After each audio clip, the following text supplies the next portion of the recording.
Olá, meu amigo advogado, minha amiga advogada, sejam bem-vindos a mais um hashtag OABRJ Debate. Como você já sabe, nesse período absolutamente excepcional, a gente continua cada vez mais a estreitar o nosso relacionamento com você para que você saiba cada vez mais o que a nossa Ordem dos Advogados do Brasil, aqui do Rio de Janeiro, está fazendo.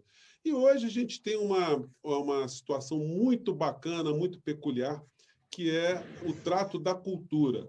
E nós vamos falar também de alguns eventos específicos que têm a ver com a nossa entidade, enfim. Mas hoje a gente está recebendo aqui no nosso papo o Dr. Marcos Vinícius Cordeiro, ele que é diretor de comunicação da nossa OAB, a doutora Rita Cortes, ela que é presidente do IAB, do Instituto dos Advogados do Brasil, o doutor Aderson Bussinger, ele que é diretor de comunicação e pesquisa da nossa OAB aqui do Rio de Janeiro, e também o Amir Haddad, ele que é um teatrólogo, é autor, enfim, uma pessoa que vocês já conhecem e ninguém melhor você do pode falar doutor também, para não ficar por trás, tá? Eu Tá sou bom. doutor honoris causa pela Universidade Estadual do Rio de Janeiro, Então, Federal do Rio, tá? Então, que maravilha. Olha, então, nosso programa já está começando, trazendo para vocês esse perfil, né, mais descontraído, e nada melhor do que o Amir Haddad para falar de cultura. Amir, como é que você está vendo a questão cultural no nosso país hoje? Você, como é um militante da cultura, como é que você está vendo esse tempo que a gente está vivendo? É muito difícil a sua pergunta. Parece fácil, mas não é, porque dá a impressão que a gente vai dizer está muito pior, está horrível, porque está ruim, tem pandemia, tem esse tipo de governo que nós estamos aí, a gente está tendo que enfrentar o vírus e os vermes, não é? Então, é bastante complicado. E a vontade sempre é dizer que nunca a cultura esteve tão mal como agora. A cultura necessariamente teria que estar pior agora do que esteve em outras ocasiões. Mas, na verdade, Júlio, a cultura nunca esteve bem, entende? Vamos dizer, nunca esteve muito, muito melhor. Nós temos muitas dificuldades com qualquer projeto cultural para o Brasil. Os nossos governos nunca colocaram a cultura como nenhuma prioridade. Então, é raro você ter um governo que tivesse um projeto cultural. Quando o Gilberto Gil foi ministro da Cultura, ele criou os pontos de cultura, que era uma tentativa de ter uma política federal para desenvolvimento da vida cultural do país. E era uma boa ideia, porque fazia um levantamento de tudo que já existia de cultura no país, mais ou menos organizado, e dava uma condição melhor para esses grupos se institucionalizarem e poderem receber auxílio e trabalhar. E era uma ideia boa, foi a melhor de todas, mas que logo se revelou insuficiente, porque a burocratização da vida cultural ficou muito forte. Então, eu tenho um grupo de teatro há 40 anos. Nós nos transformamos num desses pontos de cultura, mas nós tivemos que abandonar imediatamente o ponto de cultura, porque para podermos receber os auxílios que estavam destinados aos pontos de cultura, nós tivemos que mudar toda a nossa estrutura, o nosso jeito de ser, a nossa maneira de trabalhar, nosso nível de organização. Então, um grupo como o meu, embora fosse uma instituição já há quase 40 anos no país, ele não tinha condições de ser ajudado, a não ser que mudasse estruturalmente para atender às exigências legais. E esse foi o melhor. Esse foi, de longe, o melhor. Então, é muito difícil a relação da cultura com o poder institucional, entende? Com as organizações, com essa coisa toda. E a gente nunca esteve pior do que estamos agora, mas nós não estamos agora pior do que estivemos antes, entende? E eu tenho uma uma sensação ou uma opinião talvez um pouco maluca, suicida e absolutamente impossível de ser defendida. Mas eu acho que a vida cultural melhora quando a crise é mais forte. A cultura é uma resposta às nossas necessidades mais profundas. A necessidade de sobrevivência, ela se faz presente e a esperança renasce quando os valores culturais são buscados novamente, quando precisamos buscar os valores culturais para manter viva a esperança. E nos momentos de crise é que a gente trabalha com mais vigor na cata dessas ferramentas ligadas à cultura para não morrer, para não desaparecer, para mantermos um nível mínimo de sobrevivência. E é aí que a cultura revela a sua importância e a sua força. E nós deixamos de ser apenas produtos culturais que se colocam no mercado, que pode ser usufruído por um, por outro. A cultura perde esse aspecto, revela mais profundamente o que ela é, mais do que esse aspecto de produtos culturais, e vai vendo como é uma forma essencial de sobrevivência do ser humano, e uma produção permanente de esperança, mesmo nos piores momentos, ou principalmente nos piores momentos. Então, eu não desejo crises e mais crises só para eu me sentir bem, mas não estamos pior na crise do que já estivemos em outros momentos com governos que não estavam em crise, mas nunca tiveram o menor interesse pela cultura. Nunca acharam que a cultura pudesse servir para coisa alguma, achando sempre que cultura é uma forma de entretenimento e de entretenimento para alguns abençoados que são capazes de absorver um produto cultural de qualidade. Então, não penso por aí. Então, não acho que a gente está melhor nem pior, porque essa cabeça dos homens do governo, do poder a respeito da cultura, embora a gente tenha tido algumas idas e vindas, não mudou, não muda muito. Não muda muito. Nós sempre somos tratados com condescendência. E sempre quando aparece alguém da cultura no gabinete de um deles, fala, lá vem fulano pedir alguma coisa. Entende? Bom, então, é complicado essas relações. Mas, apesar disso, eu trabalho nisso a minha vida inteira. Eu sou diretor de teatro, nunca fiz outra coisa da minha vida a não ser teatro. Trabalho com os espaços públicos, eu trabalho nas ruas e praças das cidades do Brasil e muitas vezes em outros lugares do mundo. Eu faço, a gente pode chamar de arte popular, se não fosse uma coisa tão desagradável, e como se também todas as artes não fossem popular.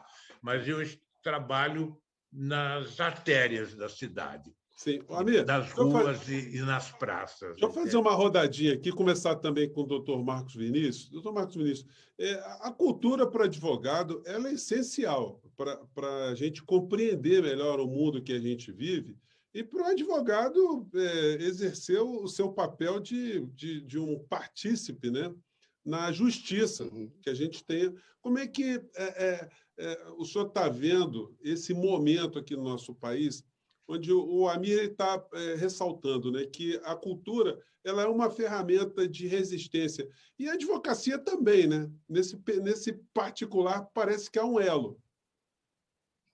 É verdade, Júnior, cumprimentando todo mundo, agradecendo imensamente ao Amir Haddad a presença dele aqui, trazendo a experiência e a visão, né, da cultura que ele tem, da cultura que ele faz, ele é produtor dessa coisa maravilhosa que é ser a arte, né? A arte, ela orienta, a arte, eu lembro sempre de uma frase daquele poeta russo Iv Tuchenko, quer dizer, a arte substitui o pão, né? Assim como a ideologia também substitui o pão. Agradecer a presença da Rita Cortez, presidente do IAB, queridíssima, do Aderson, porque o que nós estamos pretendendo é realmente discutir para além das questões jurídicas, algo que pode influenciar e pode enriquecer o conhecimento jurídico. E qualquer forma de arte, de produção cultural, vem ao encontro disso, né? Municia um advogado que tem uma cultura, uma advogada que tem uma cultura maior do que o mero banco de escolares lhe deram, né, nos livros jurídicos. Ele vai além, ele pode ter, talvez num livro que leu, numa peça que viu, num filme que viu, uma inspiração para o exercício da sua profissão.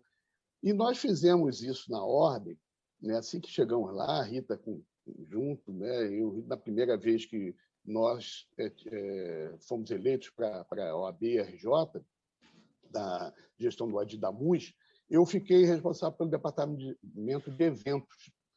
E eu trouxe para o departamento a agenda cultural da cidade do Rio de Janeiro. Então, as questões que eram discutidas, eu lembro que foi a época de 200 anos da chegada da família real ao Brasil, tivemos também um aniversário de falecimento de Machado de Assis, e nós transformamos isso em eventos específicos para a advocacia.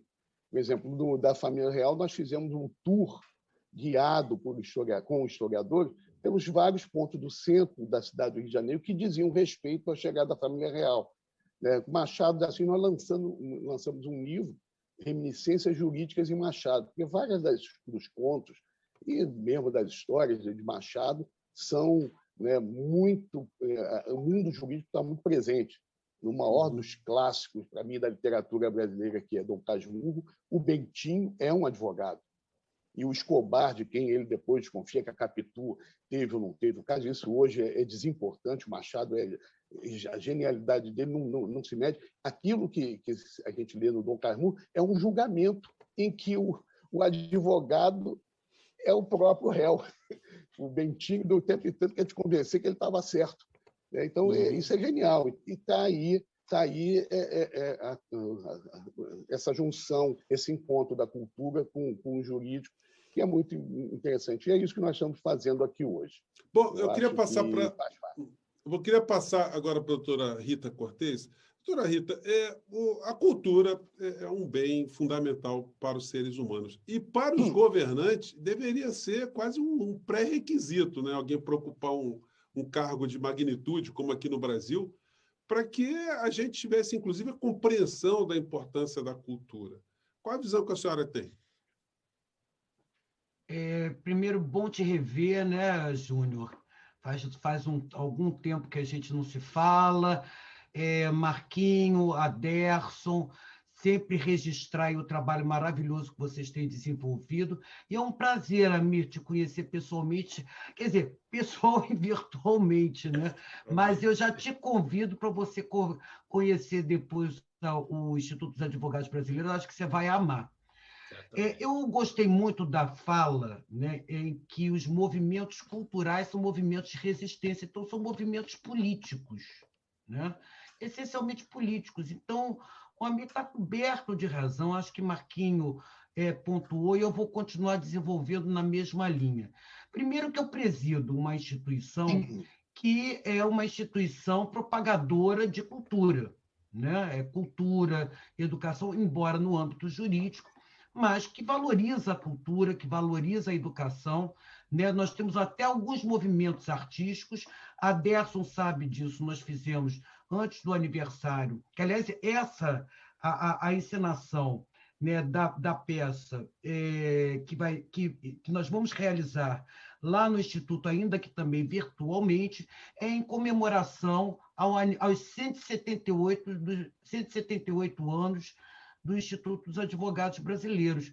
E quando no meu primeiro mandato, né, eu fiz questão de fazer a encenação da peça Luiz Gama, Uma Voz para a Liberdade. Luiz Gama era um rábula, né, se posso dizer assim, né, mas ficou conhecidíssimo, né, pela sua luta, né, pela abolição, pela sua luta pelas liberdades. Então, foi uma peça maravilhosa com Del Garcês, foi presencial, né?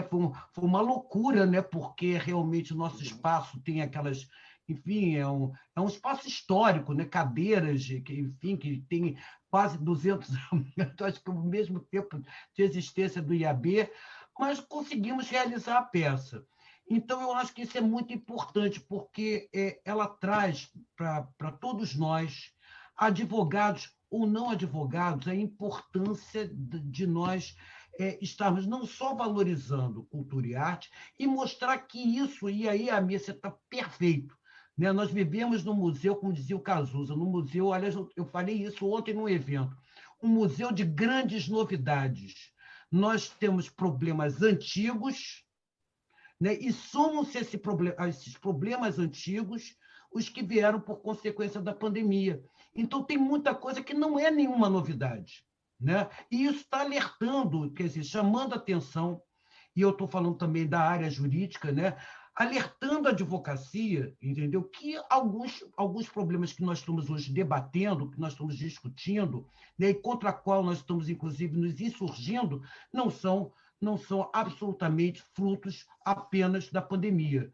Né? Então, eu acho que isso é muito importante registrar, porque se nós não falarmos de memória, se nós não resgatarmos a memória, né? E eu sei que você passou pelo período da ditadura, eu, Marquinhos, Aderson, né? O Júnior deve ter lido, ele era um bebê, né? Mas eu, Marquinhos e Aderson, né? Vivemos essa época. Então, a gente sabe o que passou o povo brasileiro. Então, as pessoas têm que saber o que é, né, realmente estar sob o jugo de uma ditadura militar, né, qualquer ditadura, mas no nosso caso, uma ditadura militar, e a importância que nós temos de realmente nos posicionarmos com coragem, sem medo, sem medo. Eu vejo isso muitos nossos colegas, não, eu não vou falar, porque não. Não. Sem medo. Nós não podemos deixar esse país voltar ao que era aquela época. Eu acho que isso aí é uma obrigação nossa. É esse o juramento que nós prestamos, esse é o compromisso que nós assumimos. Sim. Então, todas as vezes que eu puder exaltar a cultura pelo papel que desempenha o Instituto dos Advogados Brasileiros, aí eu estou falando arte, educação e cultura, todas as vezes que eu puder, né, me colocar o posicionamento do Instituto com relação a essa situação que nós estamos vivendo, né, e trazer exemplos como a peça que nós vamos encenar, poxa, entendeu? Contem comigo. Então, Sim. É isso. Obrigado, doutora Rita. Eu quero passar agora para o doutor Aderson. Doutor Aderson, o senhor também é um militante da cultura.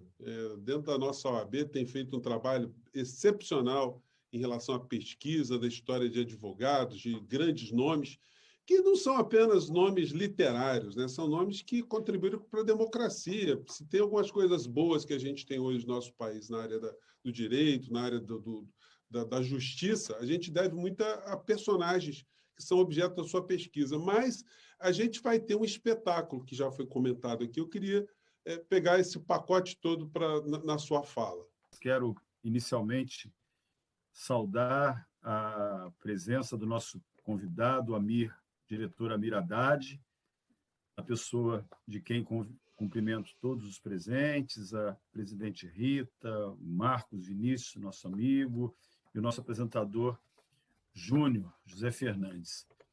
Como você bem falou, nós procuramos no Centro de Documentação e Pesquisa fazer um trabalho de memória, de reconstrução de memória. E a memória, a memória da advocacia, né, no caso, ela dialoga, evidentemente, com as questões culturais, porque a advocacia traz um ingrediente cultural nela contido. A ordem já foi sempre palco e lugar de apoio aos movimentos culturais, de exibição, de eventos, como o IAB também. Então, nós estamos muito entrelaçados e faz, portanto, parte da nossa memória. Né? A defesa de músicos e atores perseguidos pela ditadura, tudo isso. Eu conversava com alguns um membro do TUCA, que foi defendido por advogados integrantes do nosso corpo de advogados, da nossa OAB, Modesta Silveira, todos os outros. Então, é um diálogo permanente, e diria mais, não é só um diálogo, é a advocacia, como foi bem retratado no estudo que foi feito sobre o Machado de Assis, que eu acompanhei, eu estive no lançamento daquele livro, né, que o Marcos coordenou a respeito da coletânea de textos, de textos, citações de Machado de Assis sobre a questão jurídica, né, sobre a questão do direito. Ali você vê o quanto a cultura, a literatura tem a ver com o direito, né? A minha filha mesmo, a pesquisa que ela faz a nível do mestrado é a literatura e as sentenças judiciais, né? Ela estuda a literatura, as sentenças judiciais sob o prisma da literatura, muito interessante. Mas então é isso, eu tenho pleno acordo e quero ressaltar que essa entrevista aqui à minha idade, ela cumpre 2 objetivos. Um, de trazer esse tema à tona, como está fazendo, e 2, servir de anúncio, de propaganda para o evento maior, que será a apresentação da peça Reacordar, pelos 178 anos do IAB, no dia 11 de agosto. Então, temos esses 2 objetivos, a cultura e fazer a propaganda, anunciar e destacar o 11 de agosto, os 178 anos do nosso glorioso IAB. E aí, terminaria minha breve colocação aqui dizendo que o Tuca ele foi formado dentro de um projeto de resistência, né, Amir? Ele foi um projeto de resistência, ele foi essencialmente um projeto de resistência. E nunca se precisou resistir tanto como hoje. Então, esse elo da resistência, a ligação com a resistência está colocado, no dia de hoje, estava colocado no nascimento do Tuca, né? Essa coisa da resistência. Eu tenho um axioma, uma frase, uma coisa que eu acabei falando e que tem norteado a minha vida inteira, porque eu sou filho da ditadura, não é? A gente vive isso, não é? Então, a frase que me norteia sempre, com que eu estou sempre refletindo, é: dar não dói. O que dói é resistir. Entende?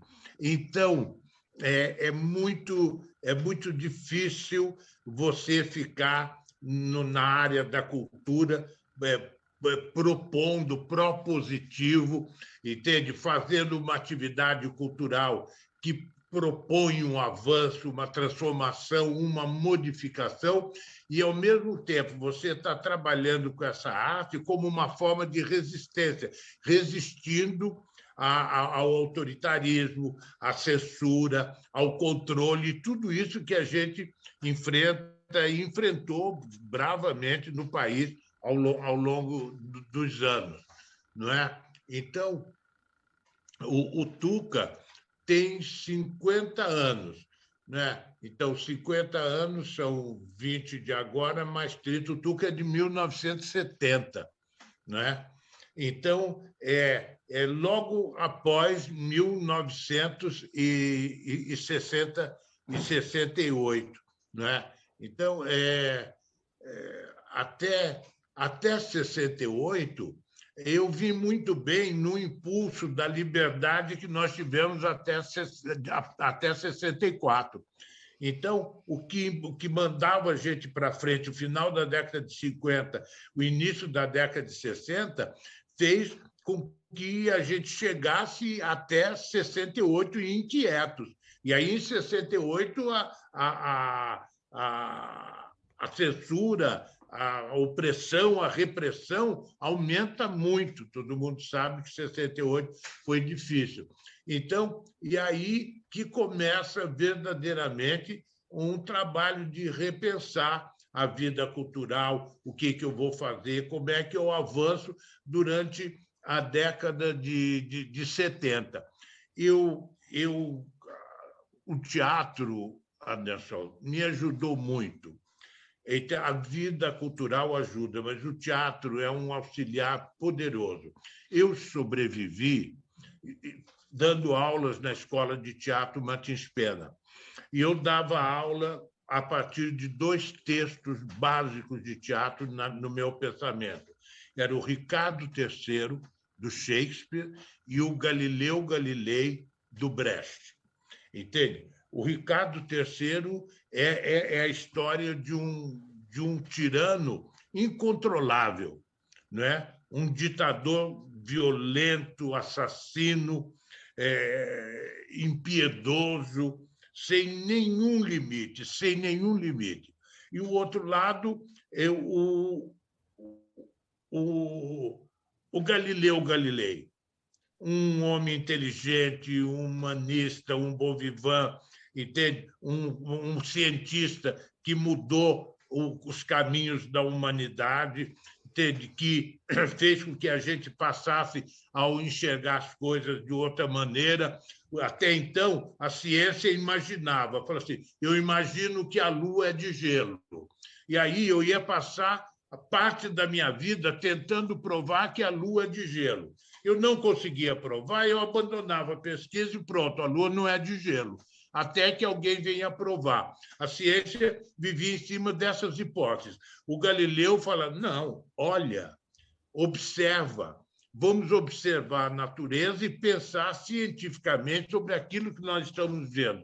Isso que parece que é nada, foi uma modificação absoluta na forma do ser humano pensar o mundo, a realidade e a ciência também trabalhar. Então, o Galileu trouxe toda essa coisa. E o Galileu foi encostado na beira da fogueira, não é?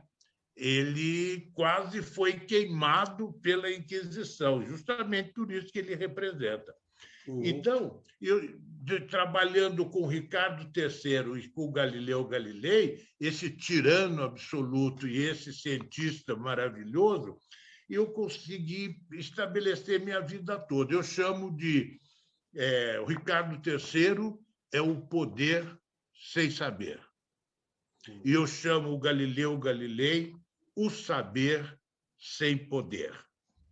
E isso é uma tragédia que nós vivemos o tempo todo.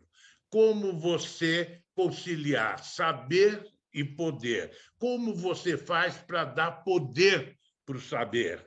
E, por outro lado, melhor ainda, como você faz para dar saber para o poder?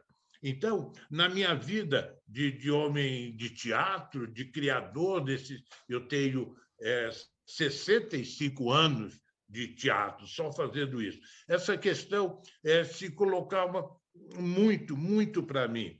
Entende? Por mais que eu aumentasse meu saber, o meu poder não aumenta proporcionalmente, nunca aumentou. E muitas vezes eu não tive poder nenhum. A ponto de uma hora que cheguei e falei, eu não quero nenhuma relação com o poder. Eu larguei tudo e fui para o meio da rua. Não queria relação com nada que estivesse ligado ao poder na área de cultura. E fui me expressar, fazer teatro nas praças e ruas da cidade do Rio de Janeiro e muitas outras cidades. Aí, realmente, eu entendi o que está escrito na Constituição, meus amigos. Todo o poder emana do povo. Amir? Ao trabalhar na rua, eu adquiri poder. Fala, Júlio. Não, eu queria passar para a doutora Rita, para a gente continuar alimentando o nosso... O tempo é pouco e eu falo muito, Júnior. É uma tragédia. Não, mas para a gente... O Amir está parecendo advogado, Júnior. Eu sou advogado, eu ia falar. Eu abandonei a faculdade de Direito no 4º ano. Entende? O teatro me arrebatou. Eu sou do Lago de São Francisco. Então, fiquei 4 anos no Lago de São Francisco, sentado na última fila, falando mal dos professores. Depois de 4 anos, eu fui embora. A nossa militância de advogados, advogadas, enfim, quando a gente lida com o poder judiciário, às vezes nos choca um pouco a falta de cultura das pessoas que estão operando com o direito, né? A gente vê, às vezes, decisões ou comportamentos que muitas vezes estão presos a aspectos morais, aspectos religiosos, enfim, que está muito em voga hoje, quando se fala em colocar na Suprema Corte do nosso país um ministro cuja qualidade maior é de ser um religioso.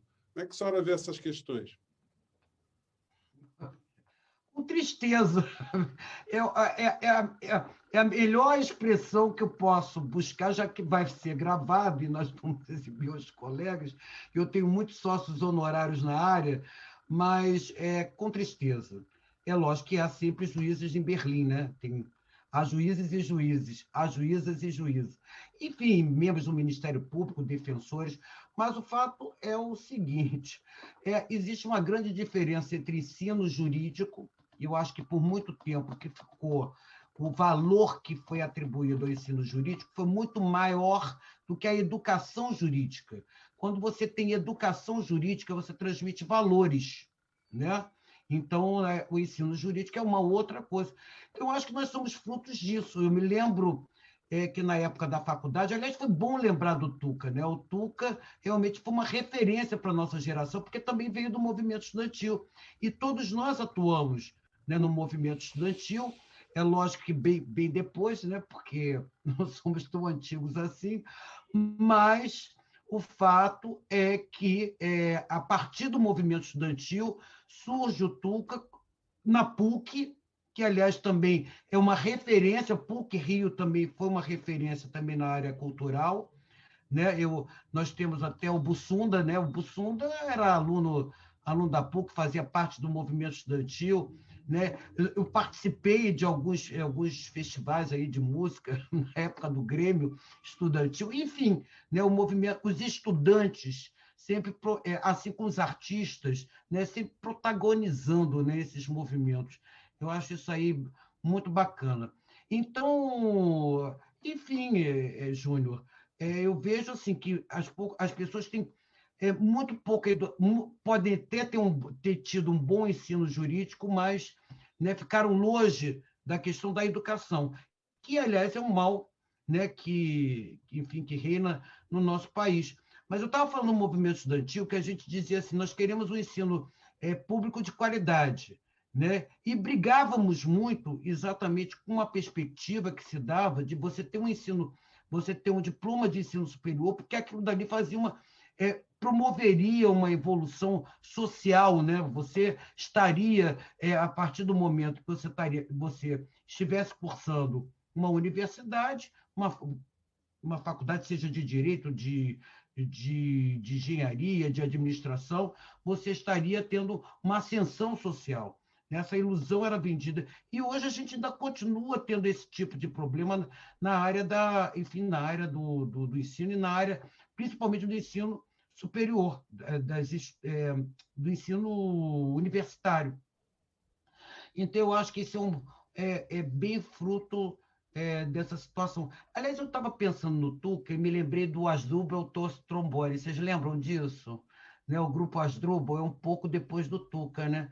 Também foi um grupo que marcou, eu estou dizendo, foram expressões, foram, enfim, manifestações, né, teatrais, que eu acho que marcaram uma geração de pessoas que queriam realmente fazer o melhor, queriam transformar, queriam superar aquela situação tão difícil que a gente também estava vivendo naquela época. Então, recordar é viver, né? A gente está observando um fenômeno muito estranho aqui no Brasil, né? Enquanto a gente está falando de cultura aqui agora, as pessoas que militam no campo da cultura, das artes, estão sendo vistas de uma forma ideológica, né? Como se fossem pessoas que conspiram o tempo todo contra o Brasil, contra as consciências, enfim. E a gente acaba vendo isso um pouco dentro do direito, se eu não estou enganado. A gente vê assim, uma espécie de neoconservadorismo que está chegando também dentro do direito.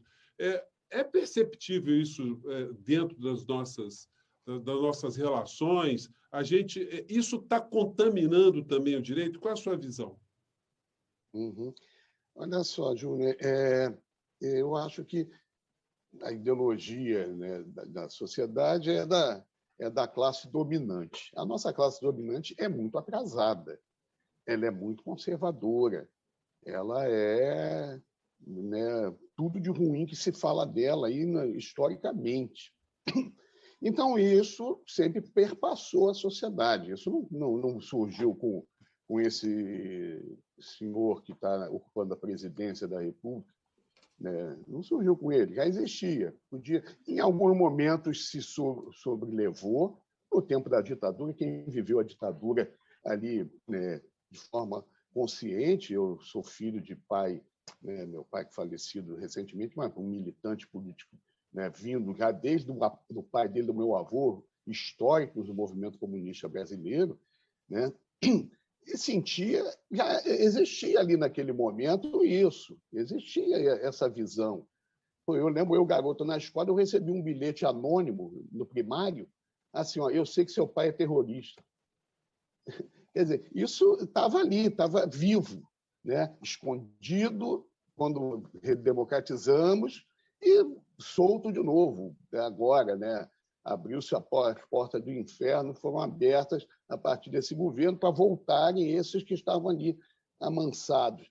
Eu não falo do ignorante que não tem um conhecimento político e se deixa levar pelas propostas ainda que indecentes desse governo, mas com um sentimento de que quer combater corrupção, que quer acabar com privilégios, tudo mentira.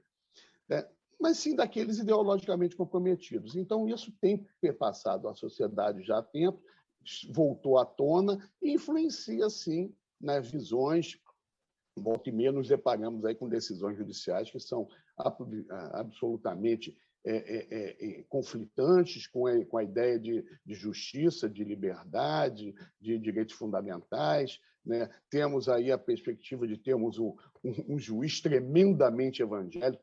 O sujeito tem que ser tremendamente justo para ocupar uma vaga no Supremo Tribunal Federal, tremendamente equilibrado, tremendamente conhecedor do que há de mais civilizado na história do direito, né, no processo civilizatório que a humanidade enfrenta. Tá? Então, Aliás, acho Marcos, que só para corrigir, a expressão não é tremendamente, não, é terrivelmente. Terrivelmente isso, terrivelmente aquilo. Quer dizer, o vocábulo aí já é aterrorizador, né? Muito bem pontuado, Júnior. É isso mesmo, terrivelmente. O nosso presidente da Ordem Federal, o Felipe Santa Cruz, ele se opôs, manifestou a oposição da Ordem em relação a essa indicação por esse viés e citou, ele citou que o sujeito, em uma determinada apresentação, ele não falou uma vez da Constituição e falou inúmeras vezes da Bíblia. Tudo bem, a Bíblia é um livro que cada um lê como quer, ou religiosamente, ou historicamente, está ali. Agora, isso não é a formação, não é um amparo para quem deseja ser um ministro do Supremo Tribunal Federal. Porque, senão, né, rompendo com todos os laços republicanos, governos mais progressistas que tivemos recentemente, né, poderiam dizer, vamos botar lá um terrivelmente de esquerda. Não é assim. Você pode ter e deve ter, né, visões de vários matizes no Supremo, mas que sejam todos eles norteados pela visão e pelo compromisso republicano que o poder tem que ter com suas instituições, com a cidadania em geral e com todos. Então, eu vejo por aí. E, pegando o gancho no que estamos aqui fazendo, a cultura vem para desnudar isso, vem para desmascarar isso. E, aí, ao fazer isso, enfrenta-se. Prepara o cidadão comum também para enfrentar. Eu só para terminar aqui, eu lembro, né, meu pai preso, ele foi preso em 69, foi condenado, ficou preso até 72. Né?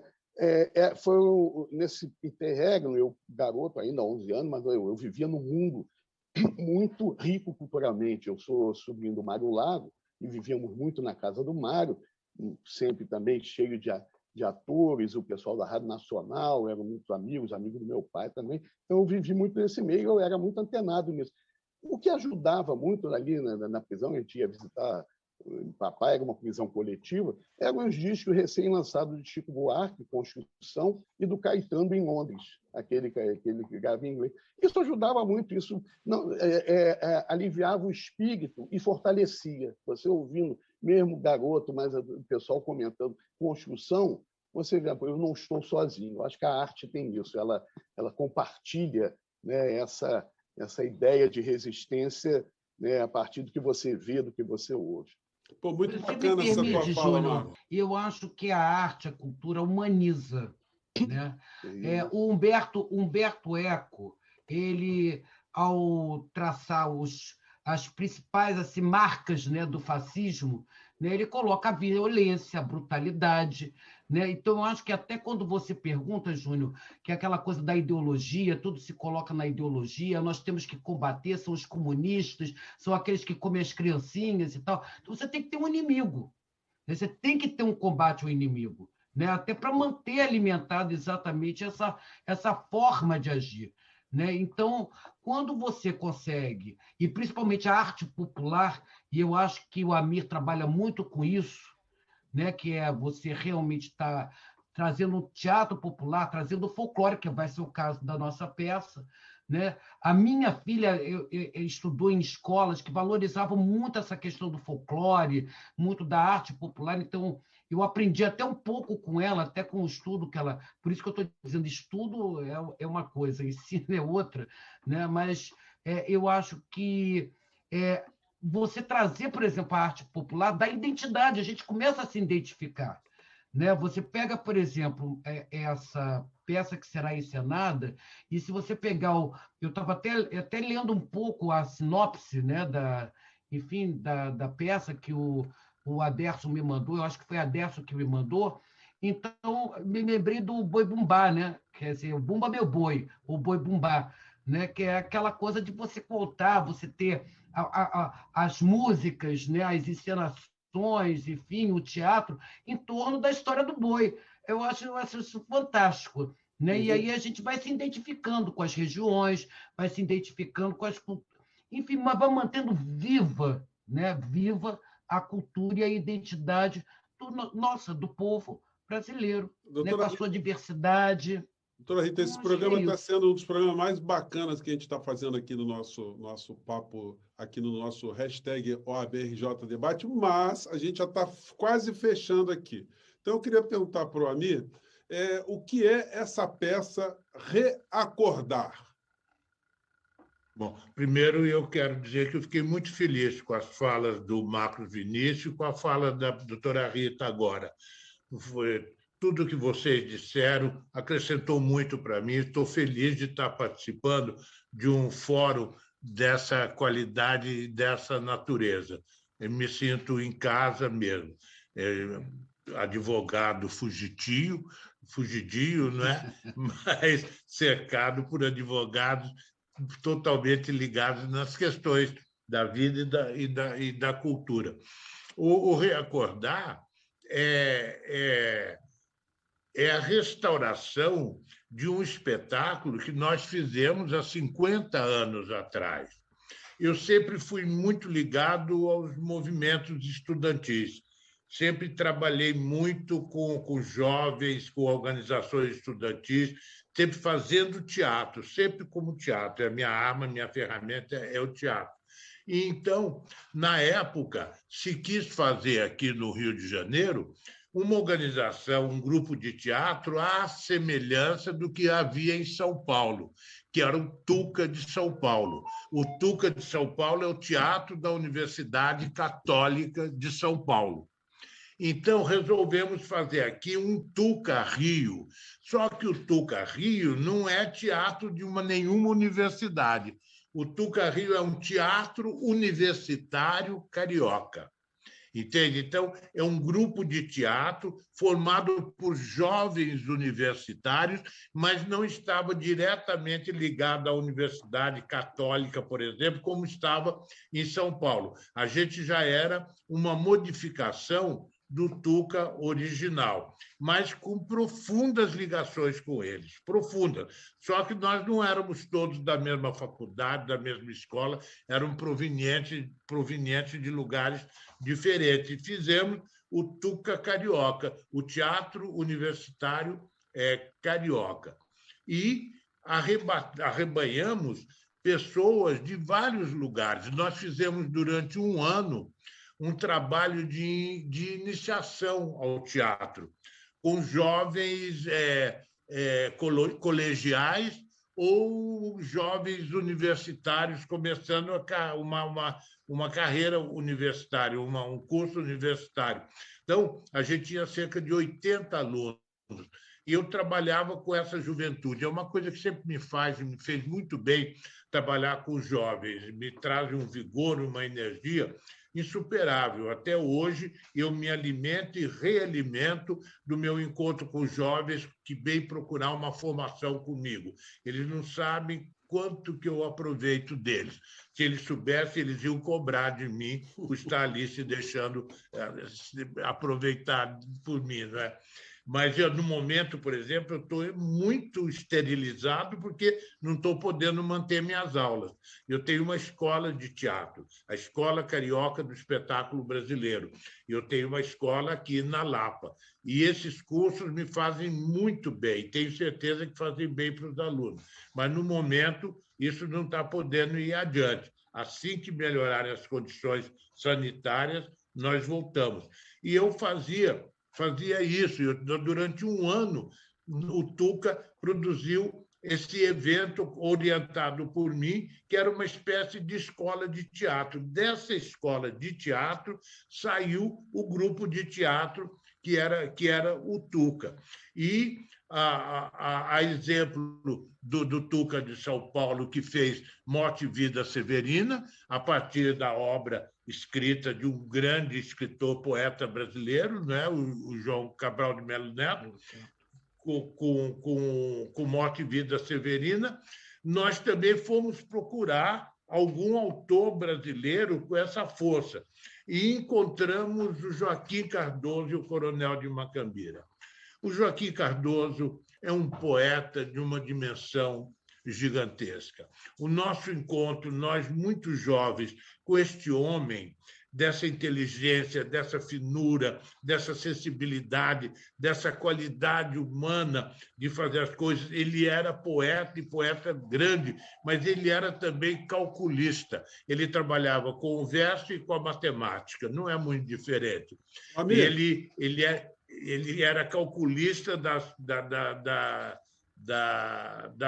obras do Oscar Niemeyer. E aí encontramos Joaquim Cardoso com essa peça, o Coronel de Macambira, que era justamente um Bumba Meu Boi. Sim, uma forma de expressão popular. É só, como a gente está com o nosso tempo mesmo já terminando aqui, eu quero só pegar com o Aderson. É loucura me chamar para falar, viu? Aderson, como é que o espetáculo vai entrar no ar? Qual é a programação aí? O que a gente pode dizer para as pessoas que estão nos assistindo agora? O espetáculo será exibido pelo IAB, né? Ele vai ser no dia 11 de agosto, dentro da programação dos 178 anos do IAB. Ele, até as reuniões que eu participei, porque depois nós ficou a cargo da parte técnica do IAB, mas ele vai entrar antes da sessão, né, Rita? Isso, sessão, uma hora antes da sessão regimental. Hora antes, quer dizer, até preparar e tal, eu acho que vai ficar em 1h30 antes. E vou fazer a abertura junto com você, Aderson. Você já fica sabendo que você vai participar da abertura. Nós vamos fazer uma apresentação, falar do aniversário do IAB, vai ser transmitido pela TV IAB, né? E, em seguida, a apresentação da peça, aí eu entro na sessão... Rita, eu posso falar uma coisa que eu acho que é importante para vocês saberem? Por favor. Rapidinho. Lá, 50 anos atrás, nós montamos essa peça, o Coronel de Macambira. 50 anos depois, agora, nós estamos remontando a peça, por isso que chama Reacordar. O que é melhor, com basicamente os atores que fizeram há 50 anos atrás. Uma formação, né? Então, os que tinham 20 anos atrás têm 70 anos agora. A idade média do meu grupo é 70 anos de idade. Eu conheci alguns pessoalmente. É uma coisa maravilhosa. Então, olha só, imperdível. A média de idade do Instituto... Não, eu não vou falar isso, não, porque senão o pessoal depois vai me cobrar. Deve ser mais baixo. Não, olha só, nós temos um advogado, Villemor, que completou 101 anos esse ano. Então, lúcido, advogando, indo para o escritório. Olha só, Amir, que espetáculo. Né? Então, isso é um deles. É maravilhoso. Olha só, nós estamos chegando... Interessante, muito interessante. O Instituto faz bem, deixa eu só até pontuar. Aproveitar o ensejo aqui para agradecer muito ao Vitor, ao ator Vitor da formação do Grupo Tuca, que foi através de quem nós fizemos esse contato ainda antes da pandemia. E o Vitor realmente teve um papel muito importante aqui. Muito. E inclusive, nessa condução também de fazer lá no IAB, como parte das festividades do IAB. O Vitor, ele trabalhou muito nisso aí, junto com a Leila, diretora lá do IAB. Bom, gente... Só também pontuar... falar da Leila Pose, né? Eu não posso esquecer a minha diretora cultural. E é um evento da parceria OAB-RJ com o Instituto e a CAARGE. Daí o Instituto... vai transmitir pela TV IAB, que é muito interessante, nós participamos essa semana de um outro evento lá muito bacana, e depois emenda na sessão. Sincronizado, né? Sincronizado. Bom, já é uma tradição, né? E além disso tudo, você, meu colega advogado, você que está conhecendo a gente pelo YouTube, pelas plataformas, você vai ter informação também no site do IAB, no site da CAARGE, no site da OAB, enfim, para poder se situar. Se você não conseguir assistir ao vivo, certamente isso vai ficar nas redes, mas, infelizmente, nosso papo que estava muito bacana, olha, a gente mediar um debate com muitos advogados e um autor teatral não é uma tarefa muito fácil, porque se deixar o povo agarra na prosa aqui, a gente não termina. Mas a gente vai ter oportunidade de falar novamente, a gente só está abrindo aqui uma rodada de falas, a questão da cultura para o direito, para a formação do advogado, a formação humanista, ela é vital, e eu não vejo como a gente deixar esse tema, que nas faculdades não é muito abordado, é muito aprofundado, mas a gente aqui tenta tapar essa lacuna com os nossos convidados de hoje. Queria agradecer muito ao Dr. Marcos Vinícius Cordeiro, ele que é o nosso diretor de comunicação da OAB do Rio de Janeiro, a doutora Rita Cortes, presidente do nosso IAB, Instituto dos Advogados do Brasil, o doutor Aderson Bussinger, ele que é diretor do Centro de Comunicação e Pesquisa da nossa OAB. Documentação e Pesquisa. Documentação e Pesquisa. Documentação e Pesquisa. Muito obrigado. Comunicação é o meu chefe, Marcos. Tá certo. E o Amir Haddad... Tem chefe, Aderson. Eu estou cheio de chefe aqui, você é minha chefe maior, Rita. E agradecer também imensamente, Amir. Estou cheio de chefes aqui. Queria agradecer imensamente ao Amir Haddad, espero que seja o primeiro de outros encontros que a gente possa vir a ter aqui e, enfim, que a gente possa se rever pessoalmente. Gente, um grande abraço a todos vocês, mais uma vez, obrigado por estarem aqui conosco. E a gente abraço. Nosso próximo encontro. Um abraço. Tchau, gente. Amir, um abraço, um beijo, breve, Marquinho, Aderson, Júnior, bom te ver novamente. Obrigado. Tchau. Até a próxima. Obrigado, Amir. Um abraço. Obrigado a vocês. Muito um prazer.